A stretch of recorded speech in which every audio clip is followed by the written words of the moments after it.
Assalamualaikum warahmatullahi wabarakatuh. Selamat siang, salam sejahtera bagi kita semua. Sekalipun saudara-saudara mahasiswa, kita pagi ini, siang ini kita akan membicarakan materi terakhir tentang perkuliahan statistika non parametrik, di mana uji yang selalu kita gunakan dalam penelitian yaitu uji korelasi Reng-Sperman. Kenapa uji korelasi Reng-Sperman yang selalu digunakan? Karena uji ini digunakan untuk data yang berpasangan dan skala ukurnya minimal ordinal. Untuk itu nanti kita jelaskan lebih lanjut. Baiklah, kita masuk ke materi, masih materi korelasi, korelasi dalam statistika non parametrik. Nah, minggu-minggu lalu kita sudah bicarakan jika kita menemukan skala ukur nominal. Nah, kita menggunakan uji koefisien kontingensi yang berstandar, yang berpatokan signifikansinya kepada Q kuadrat ganda atau majemuk dan Q kuadrat kontinuitas. Nah, ada persyaratan kalau tidak ada minggu lalu, kalau tidak ada nggak signifikan, kita nggak langsung kan ke uji koefisien kontingensi. Ya. Dan ada beberapa persyaratan setelah kita terangkan. Ya. Nah, sekarang kita lanjut ke uji korelasi dalam statistika non parametrik jika skala ukurnya ordinal. Nah, ada 3 nih koefisien korelasi yang skala ukurnya ordinal, yaitu koefisien korelasi Reng-Sperman, koefisien korelasi Kendall, koefisien korelasi Konkondan Kendall-Wee. Nah, tapi kita hanya akan bicarakan koefisien korelasi Reng-Sperman yang di mana uji ini selalu kita gunakan dan tidak begitu berbeda, yang tidak begitu jauh berbeda dengan koefisien korelasi Kendall atau Konkondan Kendall. Nah, pertemuan ini merupakan pertemuan terakhir ya, dari perkuliahan kita dalam 1 semester ini. Kita membahas koefisien korelasi Reng-Sperman. Ini selalu digunakan dalam penulisan skripsi mahasiswa. Oke, kita lanjut sekarang koefisien korelasi Reng-Sperman. Nah, dalam statistika parametrik itu adalah korelasi person ya. R, hanya lambangnya R. Dengan skala ukur itu rasio atau minimal interval. Nah, sedangkan kalau kita mempunyai data dengan skala ukur ordinal, nah kita harus menggunakan statistika non parametrik. Ini adalah korelasi Reng-Sperman. R-nya RS. Nah, rumusnya sebenarnya dari person ini diuraikan atau disubstitusikan oleh Sperman, sehingga rumus ini turunnya dari rumus person menjadi rumus Sperman sebagai berikut. Ya. Ini rumusnya, rumus korelasi person. R sama dengan sigma XI kali II dibagi akar dari sigma XI kali sigma II. Nah, oleh Sperman rumus ini diubah dengan jangan mensubstitusikan beberapa variabel data-data.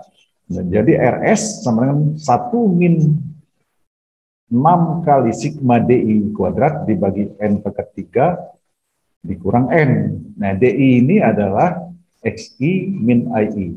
XI dan DI adalah dalam bentuk ranking. Nah, selanjutnya, jika terdapat rank kembar, maka harus diadakan koreksi terhadap RS. Kembar itu maksudnya 2, kembar 3, kembar 4, pokoknya lebih dari 2 yang sama. Nah, koreksinya itu untuk sigma XI kuadrat harus dikoreksi dengan sigma TE. Sigma II kuadrat harus dikoreksi dengan sigma TI. Nah, ini rumusnya. Sigma TE sama dengan sigma T pangkat 3 dikurang T dibagi 12. 12 ini konstanta yang sudah dirumuskan oleh Sperman gitu ya. Nah, ini T ini berapa banyak yang ganda, yang kembar maksudnya, yang kembar. Umpamanya angka 2 ada 3, maka di sini tulis 3. 3 pangkat 3 min 3 dibagi 12.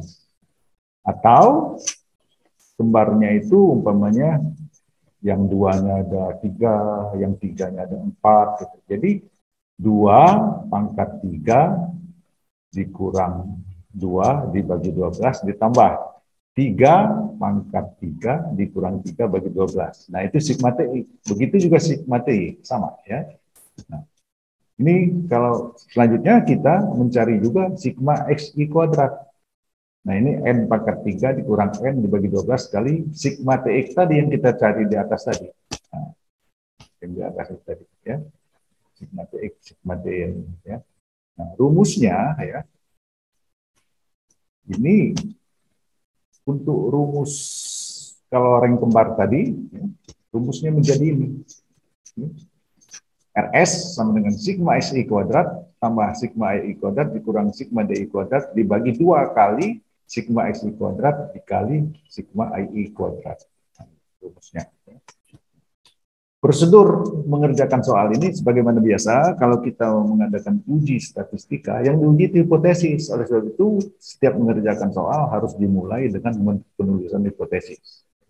Nah, hipotesis 0, H0 itu selalu mengatakan 0, RS-nya 0. Dalam arti tidak ada korelasi antara variabel X dengan variabel Y. Sedangkan H1-nya, RS-nya tidak sama dengan 0. Ada korelasi antara variabel X dengan variabel Y. Kita nggak tahu korelasinya. Tanda tidak sama dengan ini berarti dia dua arah, apakah positif atau negatif. Kalau nanti hasilnya apa itu RS-nya positif, berarti hubungannya positif. Kalau RS-nya negatif, berarti hubungannya negatif. Jadi oleh sebab itu H1 RS sama dengan 0. Tidak menunjukkan lebih besar atau lebih kecil. Nah, kemudian kita susun data dalam bentuk rank, dalam bentuk tabel sebagai berikut. Nah, ini tabelnya seperti ini. Ya. Ini nomor responden, berapa respondennya? Mungkin kalau respondennya di bawah 99 kita kasih nomor 01, 02, 03 sampai 99. Tapi kalau dia 3 digit 001, 002, 003 sampai mungkin di sini 300 berapa. Nah, X ini data-data yang kita peroleh, kita tulis di sini. X, Y, rank. Nah, rank ini ya, rank XI, rank II. DI, nah DI ini ada XI min II. Min II ini kemudian DI-nya dikuadratkan. Nanti ini yang kita pakai sigma DI kuadrat ini. Ya. Nah, kemudian hitung koefisien korelasi dengan rumus ini. Tanpa ring kembar, rumusnya ini. Koefisien korelasinya. Ya. Ada ring kembar, ini rumusnya. Ya. Oke. Selanjutnya, kaidah keputusan. Untuk N antara 4 sampai 30, gunakan tabel P di buku statistika non formatif. Perhatikan alfa dan N-nya. Jika RS hitung lebih besar sama dengan RS tabel, terima H1. Sebaliknya, kalau lebih kecil, tolak H1. Nah, untuk N lebih besar dari 30, gunakan tabel B. Mengapa menggunakan tabel B? Karena tabel B ini adalah tabel, karena tabel P itu tidak lebih dari 10. Ya, tidak lebih. Sedangkan kalau lebih besar dari 30, harus menggunakan tabel B. Tabel B itu merupakan tabel T. Karena itu kalau kita menggunakan tabel B, kita harus diteruskan dengan menghitung TRS dengan rumus ini. TRS sama RS akar dari N-2 dibagi 1 min RS kuadrat. Ya. Nah, jika TRS-nya lebih besar sama dengan T tabel, maka terima H1. Kalau lebih kecil, tolak H1. Nah, kesimpulannya kembali sesuaikan dengan kaidah keputusan dengan hipotesis yang diajukan dalam penelitian yang kita ajukan ditulis di atas tadi, di awal tadi. Nah, itu ya. Kemudian contoh soal. Dalam suatu penelitian ingin membuktikan bahwa ada korelasi antara tingkat pengalaman tinggal di desa dengan tingkat motivasi petani milenial untuk bertani. Untuk keperluan tersebut dikumpulkan data yang setelah melalui proses tabulasi adalah sebagai berikut. Nah, ini datanya. Jadi kita akan melihat hubungan antara tingkat motivasi, ya, pengalaman tinggal di desa, X-nya, dengan tingkat motivasi petani milenial untuk berusaha. Ini. Jadi X ini lama tinggal di desa, yang Y-nya tingkat motivasi. Nah, ini data-data ini tentu kita peroleh dengan pengumpulan data yang setelah diolah, setelah kita membuat yang kita rumuskan dalam definisi operasional pada metode penelitian. Ya. Oke, ini datanya ya. Kemudian nanti kita temukan DI kuadrat ini, sigma DI kuadrat. Ya. Nah, Kita penyelesaian soalnya, tentukan hipotesisnya. Nah, ini hipotesisnya. Ya. Hipotesisnya ini. Ya. Tidak ada korelasi antara tingkat pengalaman tinggal di desa dengan tingkat motivasi petani milenial untuk bertani. Nah, ini H1 tadi dikatakan tidak sama dengan ada korelasi antara tingkat pengalaman tinggal di desa dengan tingkat motivasi petani milenial untuk bertani. Nah, olah data dengan menentukan ranking XI, IE, DI, dan susun dalam bentuk tabel. Tabelnya sebagai berikut ini. Ya. Nah, ini kita peroleh ya. Sigma DI kodratnya ini 30. Selanjutnya, hitung koefisien korelasinya dengan rumus ini. Ini kalau tanpa rank kembar, rumusnya kan ini. Dapatlah RS 0,895. Ini berarti ada hubungan. Ya. Ini menunjukkan kalau RS-nya 0,895 berarti ada hubungan ya, yang nyata ya, antara ya, lama tinggal di desa terhadap motivasi petani milenial untuk berusaha tani sebesar 89%. Ini kesimpulannya. Ini kita membaca RS 0,895. Ya, ini kalau tanpa rank kembar. Tapi kalau rank kembar, kalau ada rank kembar ya kita harus hitung. Hitung dulu sigma XI kuadrat, sigma I kuadrat, sigma DI kuadrat sudah temu tadi kan. Nah ini. Nah, ya, kita harus cari ini. Kita terlebih dahulu menghitung ini. Yang kembarnya berapa? Ya. Nah, ternyata dari soal dari data di atas itu ada 2 kembarnya. Yang 2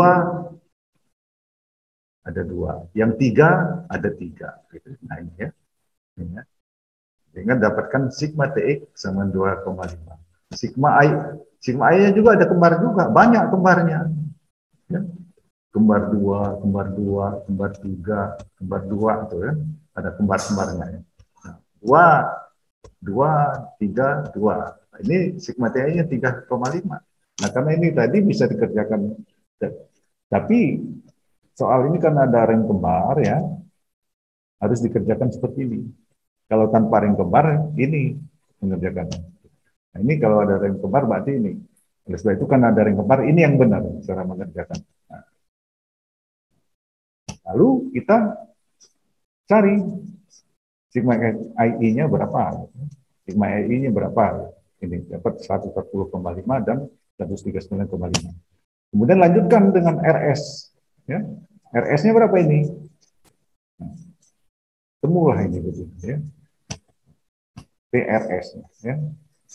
Nah, setelah temu ini kita menggunakan tabel P karena N-nya sama dengan 12. Nah, kaidah keputusannya alfanya harus dibagi 2 karena tadi kan hipotesis H1-nya kan 2 arah. Tidak sama dengan berarti alfanya dibagi 2 0,025. Didapatkan RS tabel 0,506. Jadi RS itu lebih besar dari RS tabel. Terima H1. Nah, kalau terima H1 berarti ada korelasi yang positif antara lama tinggal di desa, ya. Nah, ini kesimpulan. Ada korelasi antara tingkat pengalaman tinggal di desa dengan tingkat motivasi petani milenial untuk bertani. Nah, ya. Sebesar berapa tadi? 89,45%. Nah, catatan jika N lebih besar dari 30, maka kita menggunakan tabel B dengan menghitung dahulu TRS dengan rumus ini.